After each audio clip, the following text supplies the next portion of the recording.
Hello, hello mga kasari! It's me, Jennifer Mejia, ang tindera ng bayan. Hello mga kasari, kamusta po kayong lahat? Okay, for today's video, ibabahagi ko po sa inyo yung isa sa dahilan kung bakit lumago ang aking sari-sari store. I-share po natin yung mga kasari kasi gusto ko po na magkaroon din po kayo ng idea at lumago rin po ang inyong sari-sari store, no? Para lahat tayo masaya, lahat malalago, lahat mayroong pinagkakakitaan, no? At ito nga po ay ang budget is the key. Okay? Budget is the key. Pinaka-importante po sa lahat mga kasari kahit wala tayong negosyo, no? Kahit yung pansariling pera lang natin na ginagamit, yan. Kailangan pa rin ng pagbabudget. Ayan, paano ko po nasabi na budget is the key para lumago po ang ating sari-sari store? Kasi sa pagbabudget po, dito po natin maibabalance yung ating mga stocks. Kung ano yung pinaka-fast moving items, sigurado po na mayroon pong nakalaan, no? Merong puhunan para sa fast moving items na yon. No, kasi kapag hindi po tayo nakapag-budget, mauubusan po ng puhunan yung ating isa sa pinakamabentang items. Okay, let's say sa mga sigarilyo, alak, soft drinks yan. Yan po kasi yung may pinakamataas or pinakamalaking puhunan na kinakailangan para makabili po tayo. No? So yan, kapag hindi po natin na budget, no? Let's say napagbentahan natin today, ibinili lang natin lahat ng mga puro chichirya. So hindi natin alam na nauubos na pala yung alak natin, nauubos na pala yung sigarilyo natin. Yung napagbentahan, binili lahat ng chichirya, diretso doon sa chichirya. So, naubos na ng stocks ang sigarilyo, nung naubos na ang stocks ng alak, asa na ang pambili? Wala na, ubos na. Kasi napunta na lahat sa chichirya. So, hindi po natin na budget ng maayos. Okay? At hindi naging balance yung stocks ng ating mga paninda.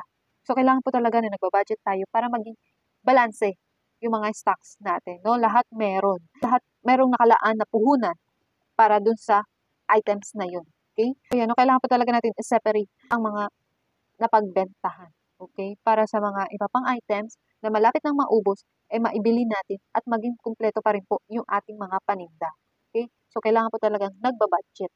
Okay? Kahit saan po, kahit sa mga pang-personal po natin na pera, kailangan nagbabudget din po tayo. Diba? Kasi kung hindi po natin ginawa ang pagbabudget sa sarili nating pera, no, may tendency na mabaon tayo sa utang or may tendency na mawalan tayo ng panggasto. So, kailangan nagbabudget po tayo. Yung mga kailangan bayaran, kailangan meron nakalaan. Nakabukod-bukod, pambayad ng kuryente, pambayad ng tubig, pang-tuition fee, pambili ng ulam, pambili ng gas, di ba? Kaya kailangan nakabukod-bukod, nakabudget. So, ayan, no, kung hindi rin po tayo nagbabudget sa ating sari-sari store, may tendency rin po na malugi yung ating sari-sari store.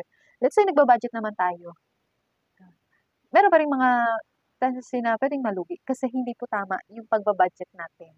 Okay? Yung napagbentahan natin, ibinudget natin sa pansarili natin. Yung mga pansarili nating pangangailangan, yung mga pansarili nating kagustuhan na bilhin, ayan, no? Kinuha natin yung napagbentahan sa tindahan at ibinudget doon sa mga kailangan natin, sa mga pang-personal na bagay. So, hindi na natin ibinudget yung pera na yun dito sa tindahan. No? Yun po yung isa sa magiging dahilan din ng pagkalugi ng sari-sari store. So, kailangan yung napagbentahan, i-budget po sa sari-sari store din. Diba? I-budget sa mga paninda. Okay? Yun po yung tamang pagbabudget.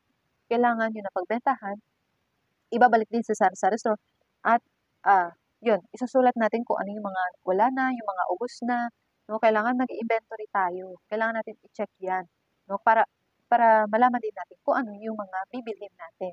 Okay? So, yan, no? Doon natin i-budget yung perang napagbentahan. Okay? Pambili ng yosi, pambili ng soft drinks, ganyan. No? So, yun po kasi yung medyo malalaking puhunan na kailangan talagang pinagbabudgetan. Pinaglalaanan po talaga ng pera. Yun. Kasi yun yung malaking puhunan, malaking pera na kailangan. Okay? Sa mga biskuit, okay lang yun kasi medyo maliliit lang. Chichirya, ganyan. So, medyo maliliit lang yung puhunan dyan. Pero kapag sa malakihan na puhunan, kailangan po talagang i-budget natin ng maayos. Okay? Kailangan talaga natin magbabudget. No? So, di ba, kapag dumating na yung mga bills, no? Bill ng kuryente, bill ng tubig, bayad ng internet, kailangan talaga budget. Nakatabi, nakabukod-bukod. May mga pangalan kung saan natin gagastusin, no? Yung pera. Para alam natin kung saan natin gagastusin yung pera. Kailangan naka-label. Ito para sa bill ng kuryente. Ito para sa pambayad ng tubig. Ito pambayad ng internet. Yan, ang budget is the key. Okay, para lumago po ang ating sari-sari store. No? Samahan na rin po natin ang pag-i-inventory. Kasi para alam natin kung ano na yung nauubos na. Okay, okay, budget at inventory. Okay, so ayan, I hope meron po kayo natutunan sa aking video. Please click nyo naman po ang subscribe kung hindi pa po kayo nakasubscribe and notification bell para sa iba ko pa pong video. So, ayan, no, budget is the key. So, ayan, hanggang dito na lamang po. Thank you for watching. Have a nice day. See you on my next video. Bye-bye. Happy selling. God bless.